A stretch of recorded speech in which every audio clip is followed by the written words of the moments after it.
kami memiliki kesimpulan yang pertama bahwa aset kripto adalah kekayaan menurut fikih.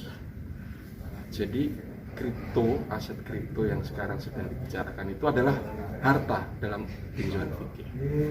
Pengertiannya adalah bahwa kalau harta ini dicuri, dia bisa disanksi pencurian. Kalau dirusak, dia harus mengganti. Itu pengertian harta. Lalu kesimpulan yang kedua, karena ia kekayaan atau mal dalam bahasa Arab, maka sah dipertukarkan sepanjang tidak terjadi gharar.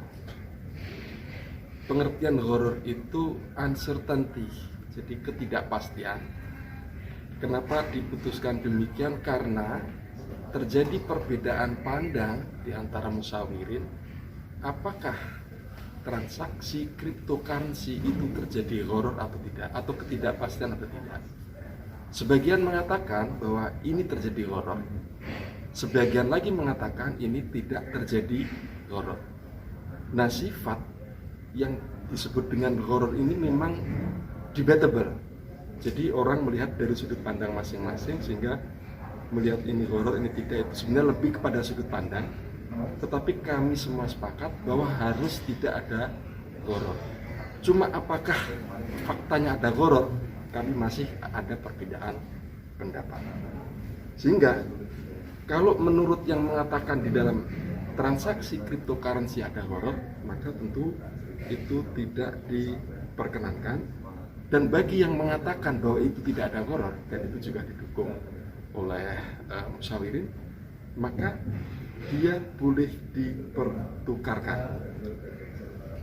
Yang ketiga, kesimpulannya adalah ini seperti himbauan, menghimbau kepada masyarakat agar tidak mudah melakukan transaksi ini jika tidak memiliki pengetahuan tentang cryptocurrency.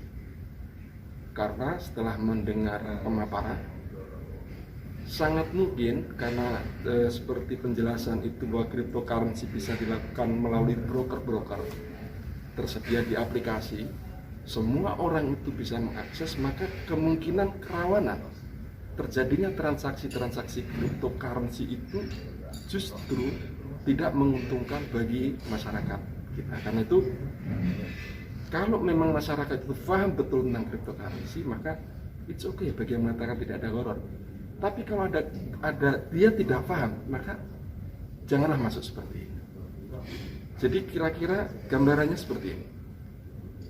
Karena dia itu sesuatu yang bebas, yang bisa diakses melalui HP, asal punya kuota, siapapun termasuk anak-anak.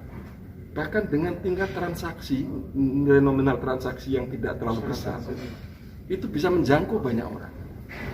Kalau ini terjadi, maka memang bisa justru tidak baik gitu ya bagi kita dalam melihat bahwa kemungkinan buruk itu bisa terjadi dalam kasus ketika mereka tidak terkontrol. Jadi ketiga ini lebih kepada himbauan agar mereka benar-benar berhati-hati. Kemudian yang keempat, ini juga rekomendasi, mendorong pemerintah agar membuat regulasi yang ketat untuk menghindari penyalahgunaan dan penipuan. Jadi kalau ini faktanya, cryptocurrency ini kan mau tidak mau tetap berjalan. Jadi sesuatu yang tak terhindarkan. Karena itu, pemerintah perlu membuat regulasi supaya bagaimana transaksi cryptocurrency atau aset kripto ini benar-benar jauh dari penipuan dan penyalahgunaan. Tentu banyak bentuk ya penyalahgunaannya apa, penipuannya apa. Termasuk juga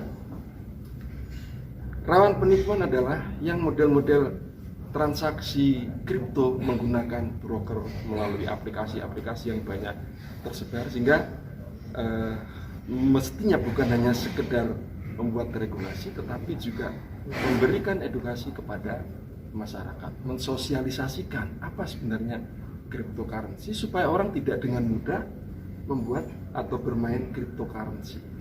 Dan tentu pemerintah harus punya perhatian yang besar terhadap bagaimana nanti ke depan perkembangan transaksi